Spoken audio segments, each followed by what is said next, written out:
La sécurité sociale a été conçue pour répondre aux besoins de tous.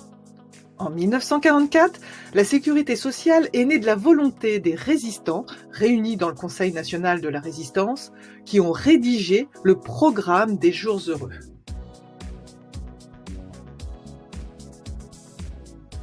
Son principe est clair. Je participe selon mes moyens et je reçois selon mes besoins. La sécurité sociale a été conçue pour être à nous. Sa vocation est d'être un système universel de protection sociale visant, entre autres, à assurer à chacun l'accès aux soins.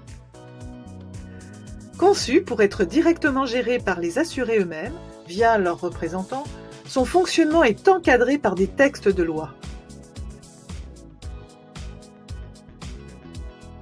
La sécurité sociale est dépecée année après année. En 1967, les assurés sont dépossédés de sa gestion et de son contrôle. En 1996, les conseils d'administration des caisses passent sous la supervision de l'État. Parce qu'elle échappe au marché et à la mise en concurrence, les détenteurs de capitaux, les assurances privées, agissent pour l'affaiblir et la contrôler.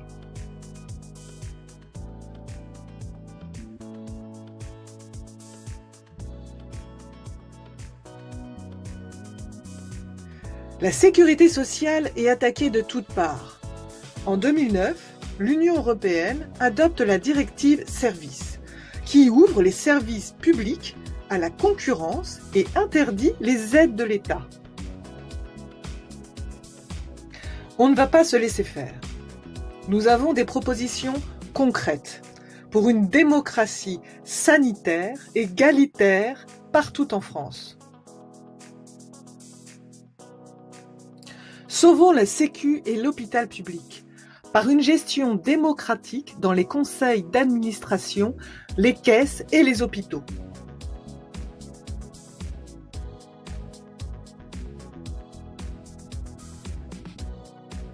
En augmentant la cotisation sur les salaires, en supprimant les exonérations de cotisation des entreprises et en supprimant la CSG.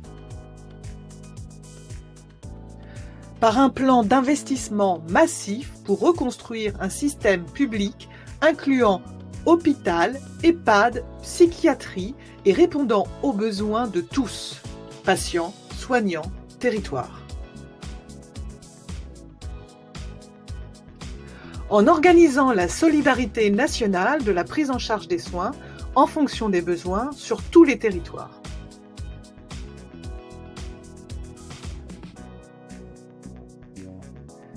Par une prise en charge des soins à 100% pour chacun.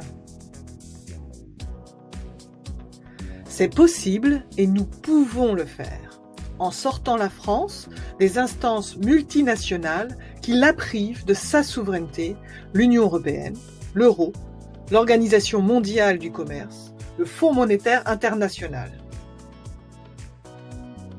Vous êtes d'accord ? Alors partagez la vidéo et préparez-vous à agir. À très bientôt.